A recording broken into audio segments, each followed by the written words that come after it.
Welcome to the Bluebird Cage. Hey guys. Hey We're dudes, back. what's up? Nothing. Nothing's happened this week. No wrestling things have happened at all. So that's it then? We don't Nothing. have anything to talk about? Nah, I just wanted to say hi. I've missed you guys. Yeah, well, it's good to see you, but I'm going to peace out. All right. Is David there? Did David freeze up? I think David froze immediately. I'm gonna Yes. as much as I like him there, I'm gonna remove him from that. Get him out of here. Get him out of here. We'll let David figure it out. we're just gonna cut him loose. Yeah, I'm gonna kick him from the stream here. Let's kick the guest, and he can join us back. I'm glad we're starting off with a bang. A bang, I say. This is quality. This is quality material here. But we're got to work on the fly. Sometimes you got to call it on the fly and just get the job done. As we've seen. How's this for a transition? As we've seen in the world of wrestling this week. Oh man, just a weird week of wrestling. Sorry, I don't even understand it. Like, this week of wrestling's just been crazy. Like we were talking about how much wrestling we had last week. Yes. And then we remember none of it but a freaking media scrum. Nobody's paying attention to anything else. And we had some big things happen. Oh yeah, for sure. No, I was thinking about it earlier. Like, is 2022 the most insane year in wrestling history? As long as like we've been around, or like at least in going back as far as I can remember. As far as drama goes, and like Stone Cold Steve Austin came back this year for the first time in forever. Yeah, and I don't even know if that's a top 5 story this year. No, it's absolutely not. It wasn't the top 5 story of WrestleMania weekend. I would say Cody was even. That was a bigger moment. Yeah, which might even be connected to this drama too. So like, yeah. the dominoes have started toppling things over, and Jesus, here we are. I guess I'm your host, Medium Daddy Cool, with your other host, Justy Rhodes. How you doing, buddy? Man, I'm doing good. I am just about caught up on wrestling for the week. There's so much. It's like a struggle for me to keep up with it anymore, which is a good problem to have. Because a year or two ago, I was skipping a lot of shows. Like, I wasn't watching much of anything week to week. And nowadays, it's like I'm keeping up with Raw and SmackDown for the first, like, making sure I tune in weekly for the first time in a couple years. Dynamite's a must watch. Rampage is if I have time, I'll watch it. I've still got to watch Rampage. I still got to watch Rampage. It's at a bad time, which is kind of funny because that's like the like right after TGIF hour. So you think I would be accustomed to it, but so you're exhausted from the Perfect Strangers and Family Matters. Yeah, we've got all the Halloween specials coming up soon, so I'm excited. Yeah. Oh, for sure. And our super special junior co-host, the Weatherman. How you doing, David? Happy to be here. Thanks for the warm introduction. You are super and special. How's the weather down there? Rainy, drizzly. I don't know how else to describe it. Ruining yard sales all over the Tri-Cities today, apparently. So, that's a shame.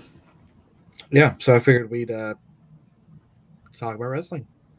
Yeah, let's talk about some wrestling. Like, hey, can I? Sorry to interrupt, but I'm having the same issue I was having last week, where I guess David popped out and then popped back in. I can't see or hear him now. Okay. Hey, David, I'm gonna remove you from the stream, put you back in, and see if that works. And you can also remove me if you need to. Add it back, and can we hear and see everybody? Hello. Still can't see or hear David. I can hear Justin, but I guess he can't hear Justin, me. do you want to leave and come back? Yep.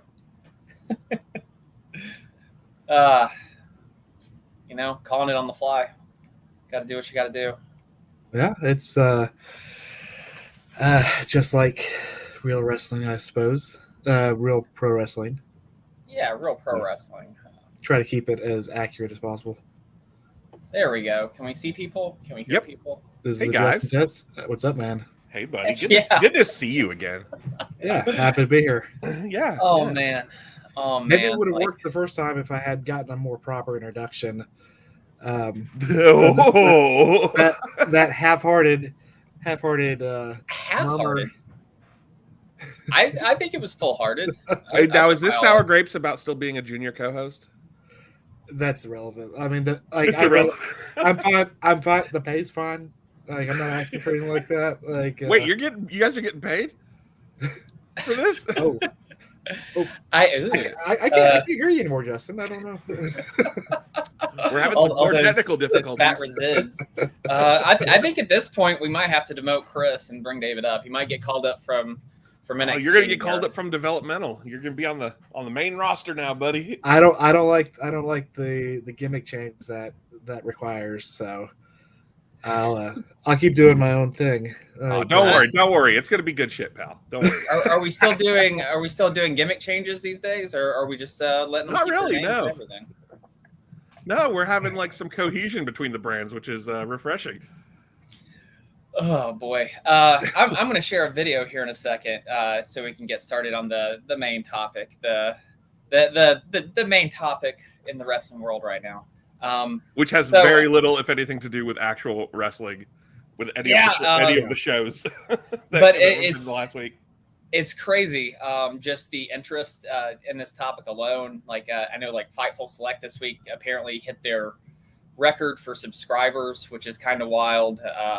And just like the amount of traffic, it was trending for days. I think one of their names are still trending currently. So that's pretty wild, and it shows you, when things kind of get real in pro wrestling, or the lines are blurred a little bit, people are still interested in stuff like that. This is a classic example of the Chappelle Show when keeping it real goes wrong. Like, yeah, like that is basically what we're getting ready to talk about boils down to. Yeah, I mean, this is a wrestling scoop reporter's dream anyway. Is like backstage drama that everything is secondhand news. Like they're eating that up. So it's the equivalent of the wrestling equivalent of the death of Princess Di. Like Jesus. I like how you could have made a more timely reference with the death of the Queen, but you went with Princess Di. we all know how that went, but like well, the Queen was kind of expected. So yeah, like the last 50 years, like for 50 years. Oh boy! Eddie, get us back on track. So did you guys see how this started though? Did you see the very first of it? Because the AEW actual stream didn't get the very first of it. So if you didn't, for the people that didn't get it out there, Pug sits down at the table next to Tony. I don't know why Tony is sitting next to every wrestler during this media scrum, and he started doing this. It's a little drives weird. Me crazy. It's awful. We don't need your facial reactions the whole time, although it makes for great reaction gifs. But Pug sits down. He goes, "Hey, you want to start?" And then Nick Hausman from Wrestling Inc. is going to ask a question, and Punk just goes, "Fine, I'll start. How many of you fancy yourself a journalist in here?" Majority of the people in the room apparently raised their hand, and he goes, "Nick, blah blah blah." Started talking to him because apparently he knew something. It was you could tell this whole thing was kind of premeditated. He had this planned out. Even reports after the fact, I think Meltzer reported that one source told him that Punk said the media scrum after All Out's going to be something. But anyway, he starts rolling into it. He goes, "You done any improv lately, Nick?" Kyle would love this. "Done any improv lately, Nick?" And he was like, "No, not in a while." And he goes, "Who'd you used to do improv with?" And he said Scott Colton, which is the name of Colt Cabana, the legal name. And he was like, "Yeah." And he goes, "Blah blah blah about being friends." He's like, "No, we're actually not friends. We haven't seen eye to eye in a long time." And then Punk murmured on for a little bit, and he goes, "You kind of blew my spot there," which again indicates that it was definitely premeditated, which is interesting. And then he goes on into it. And I'm going to share this here right now on our screen. We can just kind of watch it because it's a show to see. moment. Here we go.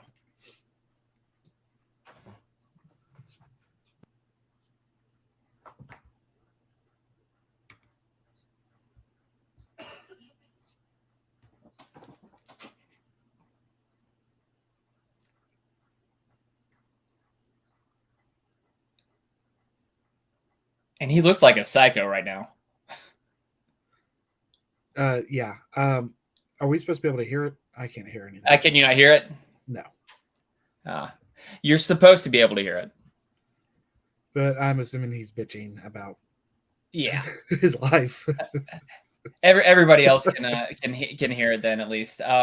He's just bitching here about the whole Colt Cabana thing and him being able to not pay anymore and all that. And he's going into it, and then he goes into another rant about him sharing a bank account with his mom, which is I'm not sure how that's really relevant right here.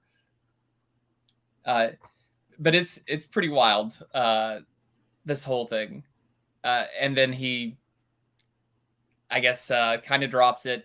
And then he goes into a rant about the Elite, which is kind of where things go sideways in all this.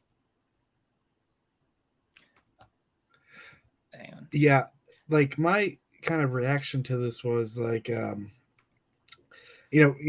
our last episode, we made kind of predictions what was going to happen. My prediction was that Punk was going to turn heel. And this is not how I expected him to do it. But if this is all a work, he mission accomplished. Like he found a way to like turn people against him, which is something only he can do. That said, I don't necessarily think it's a work or anything, but the fact that it was, predetermined, the fact that he had an injury as soon as this was over, it gave him an out at the same time, because apparently now he has to have surgery again. So it's bad booking if all that's true, but like it's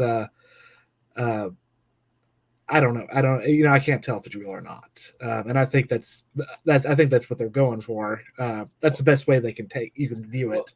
By all accounts from everybody involved, like the dirt sheet guys that you mostly trust for as much as you can trust any of those guys, say that's not a work. That this is pretty real. That some people are probably in danger of getting fired right now. There was a rumor going around last night on Twitter that the Elite were actually going to get let go, which would be, I think, shocking from all the reports that Punk was actually the person to swing first in the fight. Because after all this happened, he called Hangman just like what was it, a vacant-headed dumb fuck or something like that. And then he said that the people that running around here calling themselves EVPs couldn't manage a target. And then he went on to bury Hangman further, just saying like a guy that has done nothing in this world, which is pretty crappy considering he's the guy that, one of very prominent member in the Elite, one of the prominent founding members of AEW, a former champion, the guy he won the belt from originally. And then he just goes to bury him to say he did nothing. Pretty bad. At the same time though, like when you look at numbers, like CM Punk is worth 100 members of the Elite. Like as far as what he draws, like he's on another level. He's even now, I mean, he is upper echelon of wrestlers that people want to see. There's a huge his numbers, at least for TV, don't really tell that story. TV. I would agree with that, but like TV is still kind of limited as far as what you can tell. I mean, you have to look at merchandise sales and stuff like that, and it's just like those guys don't bring in the money that Punk does.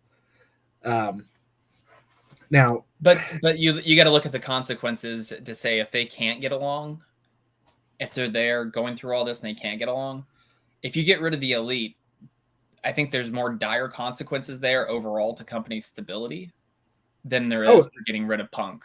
Like if you get rid of the Elite, you're losing a lot of your roster to WWE. you're definitely losing them to WWE. And like, can you imagine it's Survivor Series and it's Cody, the Bucks, and Kenny Omega against the Bloodline? People would lose their shit. Like People would lose their shit. It would be one of the biggest pay-per-views in the history of modern wrestling. Yeah. There's dire consequences for that. Not just, and then everybody on the roster that is very loyal to those guys, because you know they did all the things that CM Punk said he wanted to do. He's there taking credit for like $1 million houses and all this, when they're the ones that actually went out and founded the company. While he talked about it, took his ball, went home, got his ass kicked in UFC. It's just Sure. I don't know how you get rid of them. I think they were fine before he came there. Their ratings were just as good, and there was seemingly less noise in the locker room. So I think you take a short-term hit if you have to. If not, like really, ideally you get those guys to the table, because the interest this generates is money. They're just leaving money on the table. No, I mean I don't disagree with that. I mean that's the right thing to do. But again, it's just, I'd say you go out on the street and you ask somebody to name 5 pro wrestlers, CM Punk's name's going to come up 100 times before the Young Bucks. Oh, like for sure. you know, it's just it's a name. He is like a Hulk Hogan level for today's audience. Like everybody knows who CM Punk is. And he also kind of with that same crowd, the Chicago crowd there at the end of All Out, they were cheering for MJF, which is pretty wild. Like there's even cheers for Moxley. So I kind of wonder how much people are kind of fed up with the stuff from CM Punk, because this is the third company he's done something like this in. It's like the third bridge he's seemingly burned. Well, that's what I was thinking too. I mean, if his bridge at AEW is burned, I mean, where else is he going? I can't. I mean, I think he's just done with wrestling at that point, because I mean, he's not going back to WWE. Especially, I think he would have been more likely to go back to WWE if Vince was still in charge. But I don't see it happening with Triple H in charge of creative. He's not going to go back to. I mean, Ring of Honor is not going to be an option either. So I mean, where's he going to go? That's a great question. That's what I was thinking. I don't know. And New Japan, I guess you could go to Japan. I don't think they'd put up with that. And he couldn't take it. He couldn't take it. He's too brittle. He's had how many matches, and he's gotten hurt how many times? I think sometimes it's, 7 years away from the ring is a long, long time, and just maybe it doesn't. It's not meant to be anymore.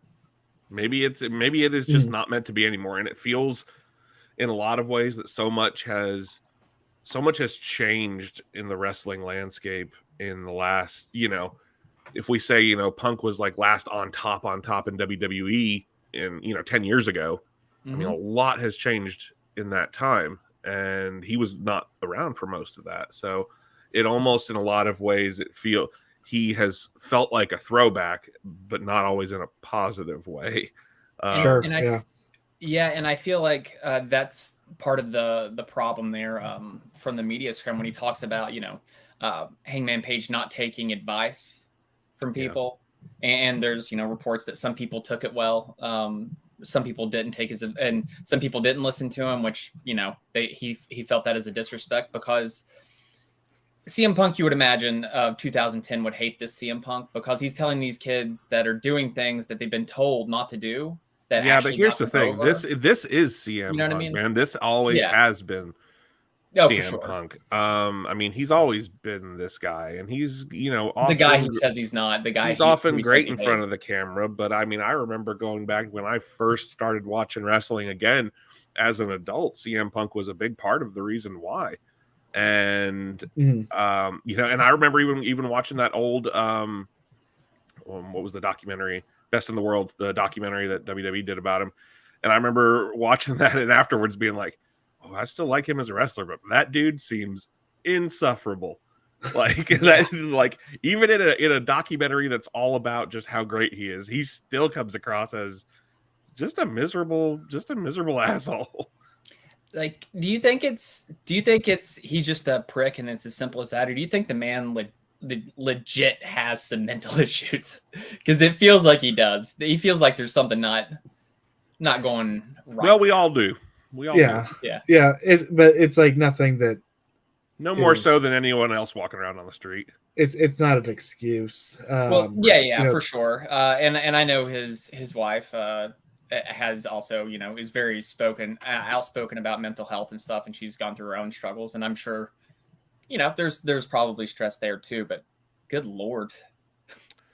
Yeah, this whole thing was, the dude came across as unhinged, and I'm always ready to give someone the benefit of the doubt, but the further he kept going and the further he kept digging himself down in that hole, you could tell he lost the room from the very beginning. But man, it was something else to watch. It was not fun to watch, and it was just kind of sad. To be honest with you, it was just kind of sad. Like, it came across as like, man, I used to think of this dude as as the best in the world, not, to use the cliche. And now I'm like, now he just seems like a sad, bitter old dude, like yelling at clouds, trying his best to create drama, which, I mean, we've seen it. And I think I said in the text, I'm not, excusing any of the bullshit that he had to put up with in WWE. I'm sure there was lots of legit bullshit, just like everyone else has to put up with in WWE.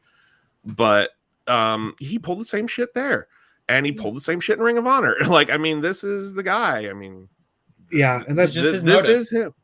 This is him, clearly. And I think he's always been able to get away with that because he's so adored as a personality, as a personality on the product, whatever product he's on.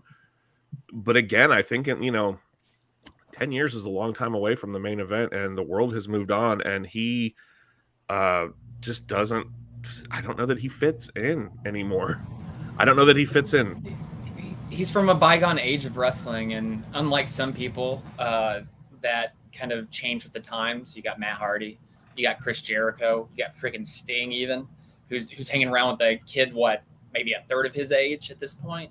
He's still just a grown man going through a goth phase. And these guys are coming in and they fit into the new scene, and they change, they adapt, their characters grow. CM Punk is the same bitter old bastard he always was. There was always kind of that question, is he actually a prick, or is that just WWE turned him into a grouchy old man? I think you have your answer now, because everybody was absolutely elated to have him. He could have been on something, a show that was doing something different, going against the grain, was everything he said he wanted to do. But it took him a year to just shit all over that. Well, and I think that it's interesting when you think about the fact that Punk and take Jon Moxley and their experiences, and they're very similar. Their experiences in WWE were very similar. Their frustrations, why they left the company, were very similar. But I mean, you look how one person handled it and how the other person handled it, and it's night and day. I mean, Jon Moxley is kind of one of the most universally respected dudes. You talk to anyone in any company, and they're probably going to say some good shit about Jon Moxley. As we're seeing, and that promo he cut on Wednesday, absolutely fantastic. It's what you want to hear. Exactly. And I think, Jon Moxley came from a place where he was frustrated with his direction in WWE. He was, felt his love of wrestling, going away like Punk did. But, he handled it in a professional way in leaving WWE. And then since he just flat out told him he wasn't going to renew, and they just didn't believe him. and then it happened. And that was, and the thing is now it's I don't think this will happen at any time in the near future. But if Mox called up tomorrow and wanted to come back, they'd open up, they'd roll the red carpet out for him, So no, he still gets name dropped on WWE from time to time. He got name dropped on TV the other night. So I mean, there's still a lot of respect for him. He didn't. It's when this is a complete sidebar, by the way, but it just reminded. I was thinking earlier. Okay, so it's September now. 2 months in November will have been 10 years since the Shield debuted. Wow. That was 10 years ago. I remember watching that live, dude. That was not 10 years ago. Anyway. Yeah, and look at us now. It's like somebody edited that Wikipedia page. That's wrong. Like that can't possibly be true. It's Moxley did everything the way Punk said things should be done. He handled it like a business. He was respectful.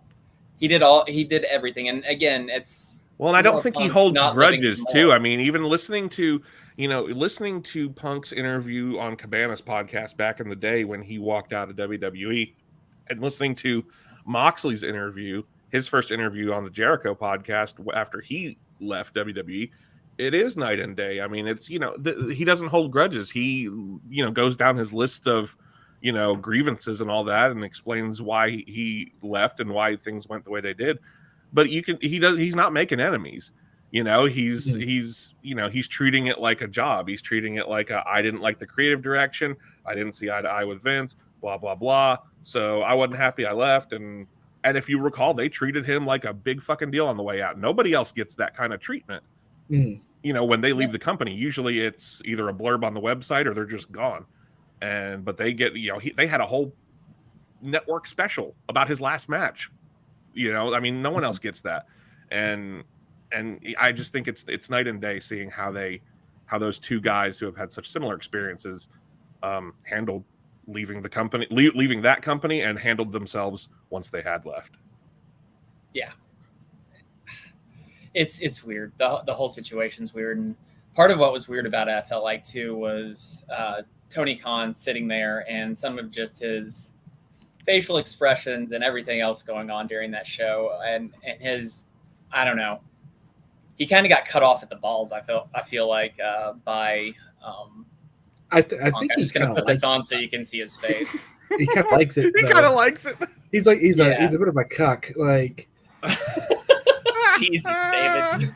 I feel like he just learned one of the reasons why you shouldn't be consider all the wrestlers your friends because they're out for themselves. Like every one of them's out to get over and do whatever they can to make money for themselves. And I think I say this as I will fully admit I'm a mark, and I say this as a mark. That's what you get when the guy who runs your wrestling company is a mark. Yeah. Oh, for sure he's a mark. But hopefully he learns from. He's also a businessman that owns multiple sports franchises. Yes, and that's not to belittle what he's done, but he is a mark. Yeah, has more money than most people, most anybody. So hopefully he learns from this. Hopefully he learns and makes better business decisions. He needs to insulate himself more. He needs to hire somebody that the boys respect. I think in this moment to be his muscle. Why wouldn't you hire Regal or freaking, for fuck's sake, Jericho or Samoa Joe in the same role that he was playing in NXT? Like he has the tools at his disposal to not have things like this happen again. Mm-hmm. Will he do it? I'm not sure. If he brings Punk back, ultimately that's ultimately it's not what killed WCW. We know what killed WCW, but that was always something we would hear about WCW is how chaotic the locker room was and how it was such a toxic environment and it was chaos and no one knew what was going on and people were constantly backstabbing and talking. Whereas I'm sure WWF locker room has had its problems, but then you hear people, these old timers talk about, again, difference of night and day. That's not good for a wrestling company. Like you gotta have a positive vibe back in the locker room. Like you gotta address these things before they get out of control and we end up in a situation like this. So yeah, hopefully he has learned from this and we'll be doing something going forward. And I read that they had a team, kind of another one of these team meetings that was sort of led by Danielson, Jericho, and Mox. And I'm like, I think that's a great trio to maybe be like locker room leaders. Like that seems like a really good, and they all seem to be well liked backstage. So,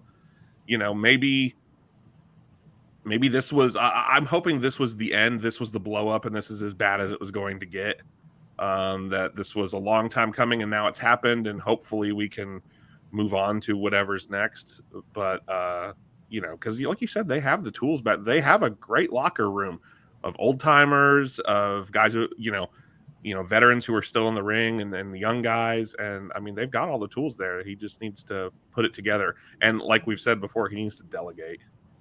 For sure. And he needs to insulate himself too, because Vince McMahon, Yes. from all the stories you hear, he's the one making the decision on the no, but he would have somebody else deliver it so the heat was on him. That's why, that's your Bruce Pritchard, that's your JR, that's whoever, your Johnny Laurinaitis or whatever. He's the guy that gets to deliver the bad news and all that. And it doesn't need to be Tony. He needs to be a little bit smarter about it. He needs to insulate himself a little bit. Somebody that I thought has done pretty well through all this, and again, pretty good on him for calling together the troops for the meeting on Wednesday night.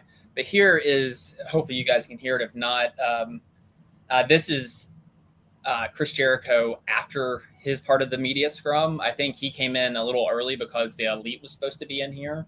But after everything happened with Punk, this is Chris Jericho alerting Tony Khan that something has happened.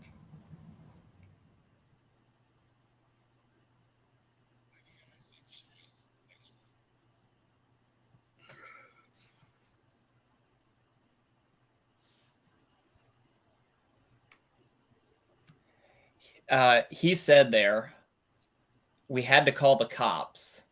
Mm-hmm. Some shit went down. Yeah, I'm like, no,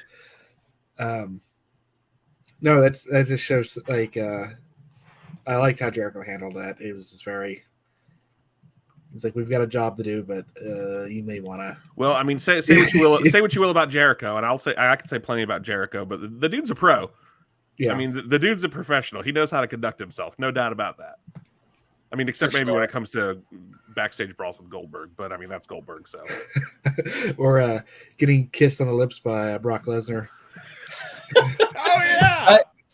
He did try to fight. He did try to fight Brock Lesnar. He did, dude. Stepped to Brock Lesnar for real in real life. Like, for all his faults, like, he has my respect at least for that, because that's some balls. Yeah. And speaking of the media scrum too, here's a clip of, you'll see during the middle of Swerve in Our Glory, you'll see the security guard running toward the fracas going on in the back.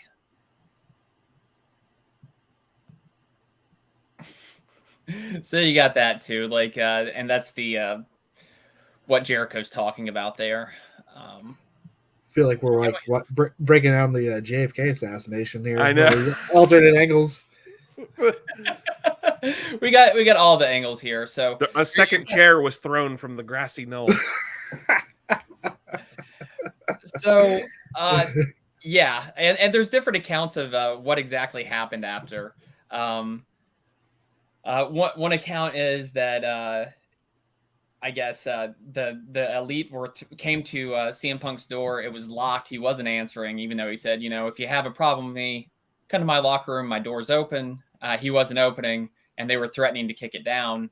There was a report that maybe they did, which make all the super kick jokes there you want. Yeah, we should say that from this point on in the story, nothing is confirmed. It's all like basically a handful, one or two little things are confirmed, but we don't really know at this point what happened. Not at all. There's some things that are confirmed by both sides, and there's some things that aren't. Chairs got thrown, bites got taken. Yeah. So at one point, whatever the Elite end up in Punk's locker room. He's in there supposedly with just Ace Steel, his dog Larry, and himself. At which point things got heated, and by all reports, unconfirmed, but all reports, Punk thought there was going to be a fight, so started swinging and swung first, hitting Matt Jackson in the face once or twice. There was a picture of him on Instagram the day after. It didn't look like he got hit very bad if he did get hit in the face.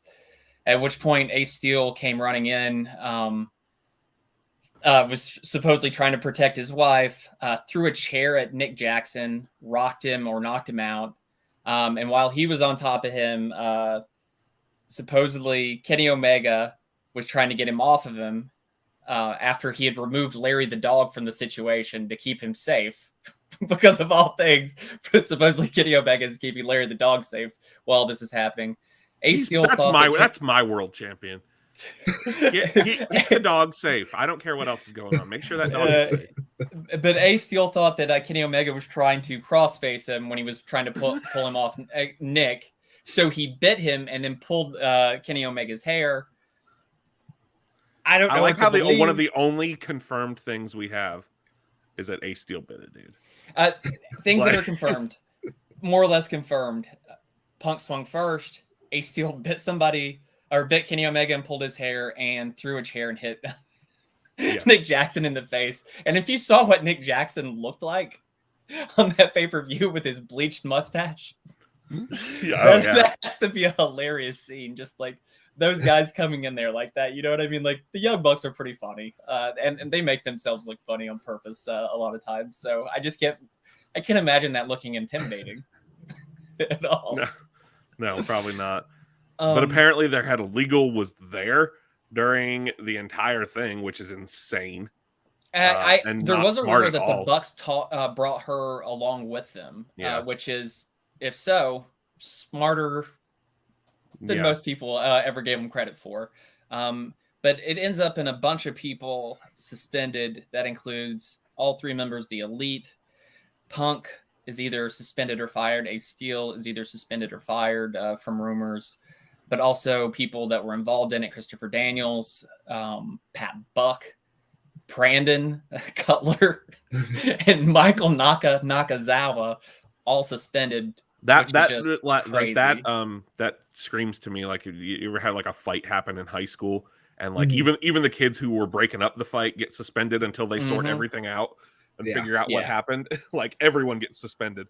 And especially if there's like legal consequences too. Well, exactly. And we're not hearing a lot, and a lot isn't confirmed because I'm sure that their legal has told everyone, shut the fuck up until we're done doing this, because you're going to open yourself up to trouble if you go out and start talking on Twitter or, talking to dirt sheets or something. So, because surprise, reportedly from multiple people, that as soon as all this happened, Punk was threatening legal action. Sure. During all this, like, of course, like modus operandi, his pattern. So we will see. But we will see. And then we got a really awkward thing on Dynamite where Tony comes in. He doesn't mention any of their names. They're removed from the opening. It just says that due to whatever, they're taking the titles and they're vacating them.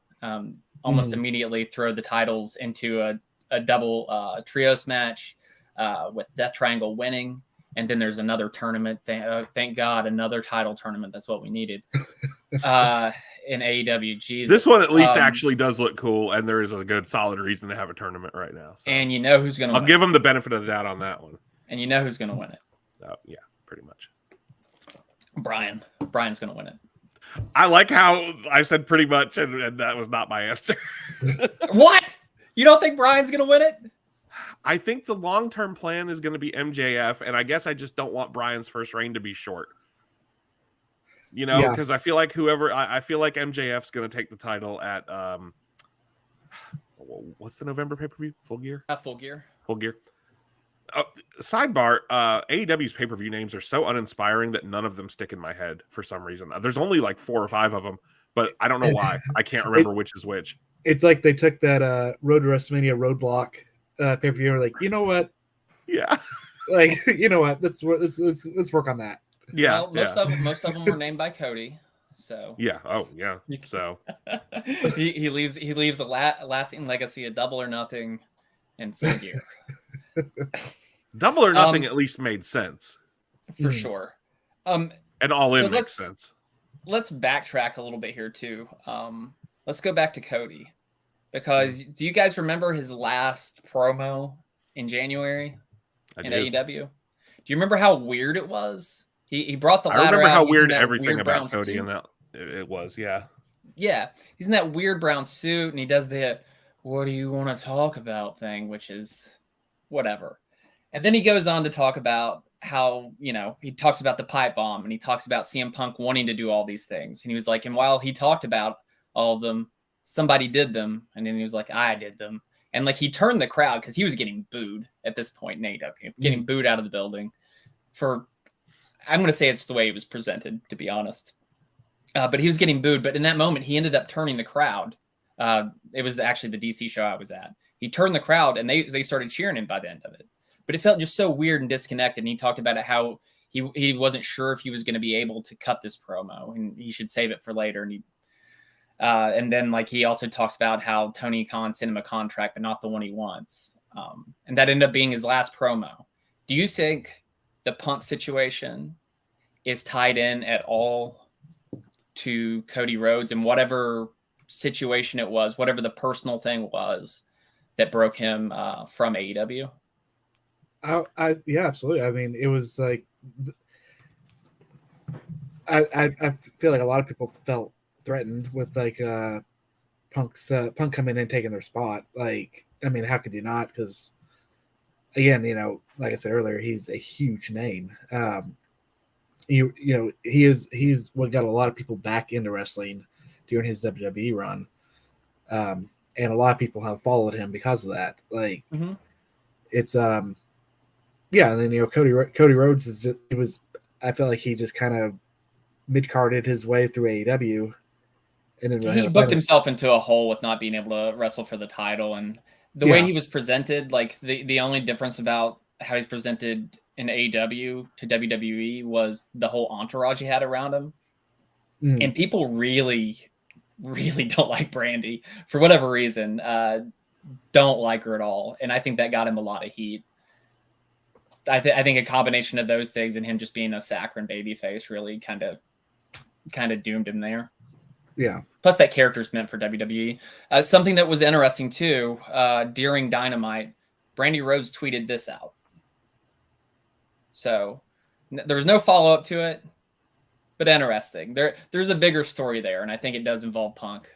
I think it does involve Tony Khan in some way, and why he may have, and he might do it again, chose Punk over Cody in that instance. I'm not sure if it was money. From all reports, money seemed not to be the issue, but maybe he gave Punk sort of creative control. Maybe I know didn't Cody wrestle him in WWE? Didn't they have some interaction there? I'm sure they did. I'm sure they were there. They were there at the same time. Yeah. So I imagine he's had some experience there, and maybe he knew. I'm not sure. Like it's interesting to kind of look back on all these things, and you go back and look at the Hangman Page promo that didn't make too much sense back in May, but makes a lot more sense now. It's strange. It's strange how this whole thing has happened, and it's all over Colt Cabana. Right? Yeah. It's all over. And meanwhile, Colt Cabana, we haven't heard from him at all. Yeah. Not at all, and you probably won't. Probably won't, and that's probably smart on his part. Probably is. I don't know what to expect here. What do you guys expect? Do you expect him to fire Punk? Do you expect him to fire the Elite? Do you think they can coexist? I think whether I think whether they fire him or he doesn't come, I would be honestly surprised at this point if Punk is back. The Elite, I think, will be back. I don't think they're going anywhere. And I'm guessing that just and again, pure speculation because we don't know what happens. It doesn't seem like I don't think they started the brawl. I think they started the confrontation. I don't think they started the fight. And I think that I think they'll be back. And I think that look, if Tony Khan's got a brain cell in him, he knows that this isn't worth it anymore. Right. And I hope that it's not worth all of this because you need to present. People need to think that it's a stable place to work, and people aren't going to go there if all the stories coming out of that place. And I mean, God knows we have a lot of crossover in the rosters of WWE and AEW. There's couples that are split between the rosters. There's relatives, there's friends that are split between the rosters. So everyone talks, everyone knows. And if word's going around that, the locker room at AEW, like, don't fucking come here because it sucks. Like, that ain't good. That ain't good. and with TV deals coming up and with contracts, for certain people expiring in the next year or two, like that's not good, man. The Bucks and Omega are both up in, I think, February. Yeah. So, I hope that like I said, I hope that this was the worst. I hope that this is as bad as it's going to get. I hope that they're able to turn a corner after this and move on to the next chapter. And I would honestly be surprised if Punk is back. What do you think? I think we may have seen the end of his wrestling career at this point, honestly. I think if it's over, if this is over, then his career's most likely over. I think that's the most logical thing. It seems like it's not above him to leave on terms like this, by any means too. So, it's like earlier, I kind of talked about, I can see the argument to keep him, from a financial standpoint, but it does do long-term. It would do long-term damage. As much as I would like to see, like the Elite and stuff like that, try to do something different. I'd like to see them get their big run. Like, I'd like to see them at WrestleMania. I don't know, and now's the time for like Triple H to really try to. if he wants to put the dagger in AEW and like really cut the heart out of it, if he signed the Elite, that'd be it, man. Like he would gut them. He would gut them immediately, and you would have got the new Radicals storyline to play up. Yeah, and you would have a huge storyline to play up with Cody, because I think at this point, it looks like Roman's going to keep the titles. I think he beats The Rock at Mania, and then I think after that, somehow is when Cody takes it off him. Yeah, I think Cody's the guy. I mean, Cody's. Yeah, I agree. I think Cody's the guy. I think as much as it would have been a great moment to see Drew McIntyre take it off of him last weekend, I think Cody's the guy. And at this point, Roman's holding on to those titles at least through Mania.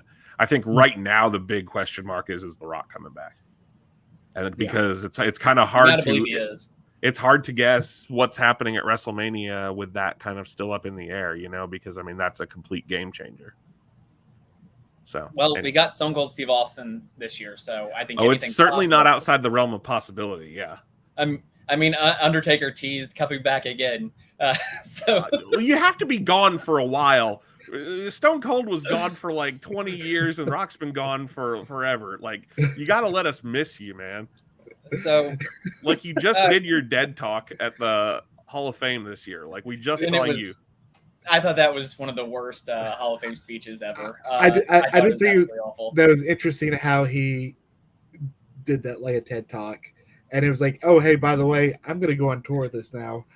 Like, it was weird. But one thing I would do if Joel Osteen vibes. Right.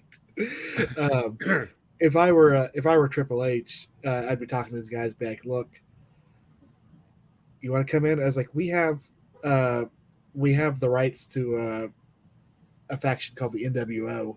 If you guys want it, come on in. My God.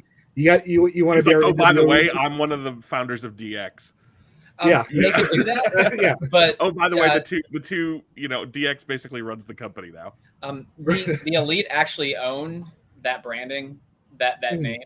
So if they wanted to, they could bring that in, and that could finally be Bullet Club that WWE's always wanted. Plus, what would be crazier for them to have the Elite, and All Elite Wrestling doesn't. Yeah. You got to think, it's like we're talking about Cody, but who else is in WWE with built-in story? Exactly. Finn Balor, AJ Styles. Like, easy. I mean, there's built-in history right there. It'd be wild. It'd be wild. It might seem far-fetched, but maybe it's not. Maybe it's not. If you'd asked us this time last year if Cody would be in WWE, we'd have all said no. We all probably laughed, and until it was like damn near a sure thing. Even I was still like, it's not. This is a work. It's not happening. Yeah, it's wild. And so, 7 years of CM Punk chance. This is what we got. Just annoying. It wasn't even that good. I say we replace the CM Punk chance with AJ Lee chance because that's who I really want back. Oh yeah, And I think she deserves to get her flowers. I agree. So was this the worst comeback in wrestling history? I think of No. 1996 Warrior. No. You know what's funny? You said 1996 Like most Warrior, and the most the first disappointing. thing I thought of was 1998 Warrior in WCW. There's a lot of bad comebacks. There's a lot of bad Ultimate Warrior comebacks. I think there was more expectations behind this than necessarily there was Warrior, so that kind of puts it in like maybe the worst category for me. Like everybody knew what Warrior was in '96, and he was never going to be anything more than that, and that was just not what the world was looking for at the time. Everybody was looking for Punk. Everybody wanted Punk, and they wanted that HBK run, but yeah, we all did. Yeah, it didn't happen. Some people find redemption. Some people they just burn the whole damn thing down. You know, I hope the dude can find happiness, whatever that means, because he doesn't seem like a happy person, and I hope that he can find that.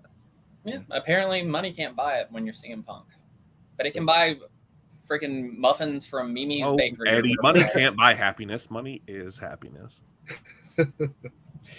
Oh, good Lord. Well, I guess we'll see how the drama unfolds. It looks like the Elite are removed from all marketing material through November at least. I don't know what this means for Fight Forever, their video game coming out. Will any of the people still be on the roster by the time it comes out? We don't. It's going to be like a WWE video game. Yeah. Full of a roster of people that have been fired. The irony of look at the cover, the way people pick that apart. I was like, well, that's just the nature of the business. You can't. It's been a wild fucking year, dude, and it's only September.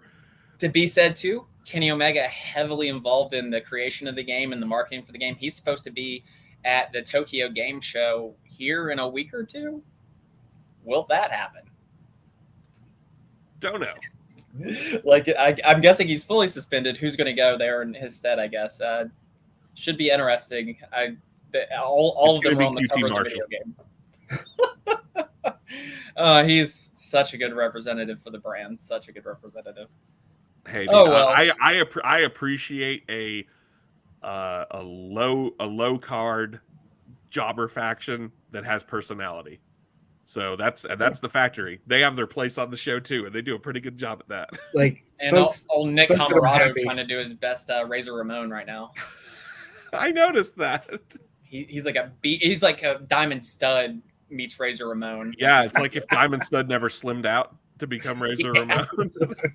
It's interesting. Maybe he'll get the machismo to go along with it. We'll see. Ugh. But look at us here. We're at the end of another episode, a lot shorter than the last one, and a bit more drama filled. So there's that. Got any final words? By the way, did you guys watch Gunther and Sheamus? Because Jesus Christ, was that not a fantastic match? That was match of the weekend. That was best match of the weekend. That was a top 2 or 3 match of the year for me, to be honest. In any company. I assume when I watched it, I was like, this has got Justin's stuff all over it. Two big old boys just going at it, and big meaty men slapping meat, dude. Holy shit. Take his ratings, with whatever you will, but got the rare 5 stars. The second WWE main roster match this year to get a 5-star rating. So that's it's incredible. For the first time in how many years? This is the first time WWE has gotten two the main roster, not NXT, has gotten 2 5-star matches since 1997. 1997 was Brett and Stone Cold at WrestleMania and HBK and Taker Hell in a Cell. And this is the first year since 1997 that there's been more than one. That says a little something about the rating system. It does. It's bullshit. You're telling me there's not. You're telling me in the last. You're telling me since 1997 there's not been 5-star matches, or there's not been more than 2 5-star matches a year. Come on. But all the highest rated matches are New Japan stuff. Yeah.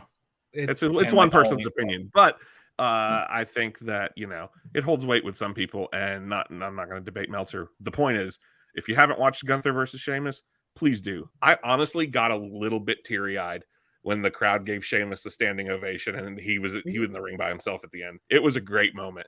It was like, that was like, if that was his last match, like for whatever reason, like, and it's not because he was on SmackDown last night. Yeah, yeah, but like, I mean, it was, I was blown away by the quality of that match. Like both those dudes just, and the reaction that the babyface reaction that he got on SmackDown last night, by the way, was insane.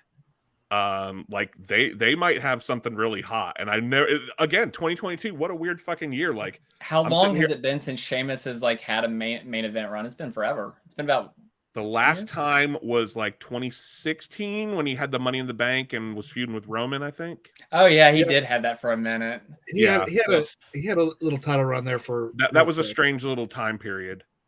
That was a weird time for him. Like he was like, I would call that just kind of a filler feud. Like he was pretty big there though earlier in the 2000s. I mean, like 2012, 2011. Like he was a big deal. But yeah, again, fucking weird year. Like I'm sitting here thinking, I think Sheamus might have another world title run in him that I want to see. Yeah, like I don't know, fucking weird times, dudes. We'll keep watching it. They'll keep putting it out. I think next episode we're gonna do Starrcade '86. We're throwing it way the fuck back. Are you ready for that? Keeping it super relevant. Ready for some broken legs? Relevant. Let's talk about Skywalkers. Yeah. Right. You know, at least Skywalkers that won't let you down too much. Was that a pun? No, I was just talking about Star Wars. You know, just waxing philosophical about the sequel trilogy. But here we are at the end of it. 58 minutes. It's not 2 hours. Thank God we're ending it before we have to talk about Star Wars. You want to talk about the ending of Lost too, Justin? No, I don't. The ending of Sopranos. You got any final words before we send the people off? Yeah, let's wrap it up. It looks like the trailer for season 3 of The Mandalorian just dropped. So let's. Oh shit! Let's go watch that. I'm going to watch Banshee. No, I'm sorry, not Banshee. Barbarian. Oh boy. Good Lord. Well, I'm your host, Medium Daddy Cool, for your other host, Justy Rhodes, and our super special junior co-host, the Weatherman, saying, remember, controversy is only dreaded by the advocates of error. See ya. To contact us, search for and like us on Facebook. Follow us on Twitter and Instagram at BlueBardCage, or send us an email at bluebardcage@gmail.com.